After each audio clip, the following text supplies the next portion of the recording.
Igan, bahagyang tumaas ang presyo ng mga sangkap sa paggawa ng tinapay. Tingnan natin kung apektado ang presyo ng paborito nating almusal. Live mula sa Quezon City, may unang balita si James Agustin.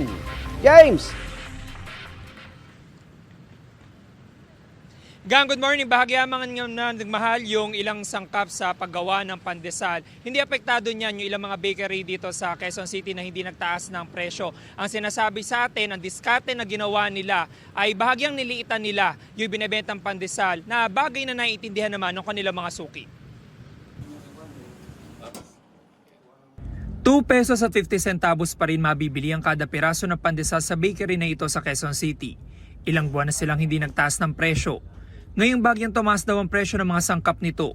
Dumiskarte na lang sila para kahit papaano iabot kaya pa rin ng mga mamimili. Nasanay na sa amin yung mga suki namin na gano'n ang presyo namin, 250. Kaya hindi na kami nagtaas. Ang ginawa lang namin, medyo niliitan lang namin. Kapag nagpatuloy ang pagmahal ng sangkap ng tinapay, sabi ni Mang Nestor, mapipilitan na rin daw silang itaas ang bentahan nito. Siguro, baka magtaas na rin kami ng konti. Pagka hindi na kaya. Mga magkano yun? Siguro mga 3 piso na. 3 pesos. Naintindihan naman daw ito ng mga suki nila na hindi raw kumpleto ang almusal kapag walang pandesal. Wala naman po magagawa doon kasi dala nung nagtaasan na sangkap, di kailangan din nila magtipid dito kasi magtaas ng presyo. Okay lang yun.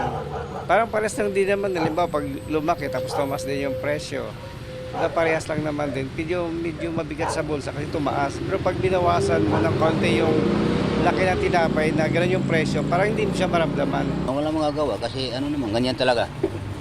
Kasi ngayon, puro nag-increase mga bilihin, di ba? Ang Pinoy Tasty hindi pa rin gumalaw ang presyo.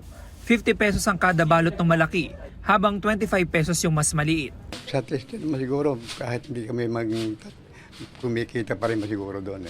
Binabawi sa ibang tinapay. Nito nakaraang linggo na maglabas ng panibagong suggested retail price ng Department of Trade and Industry. Kabilang sa mga nagtaas presyo ang Pinoy Pandesal at Pinoy Tasty.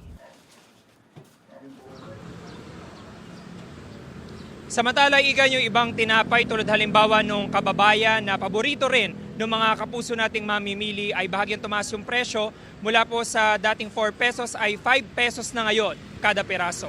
Yan ang unang balita mula rito sa Quezon City. Ako po si James Agustin para sa GMA Integrated News. Igan, mauna ka sa mga balita, mag-subscribe na sa GMA Integrated News sa YouTube para sa iba't ibang ulat sa ating bansa.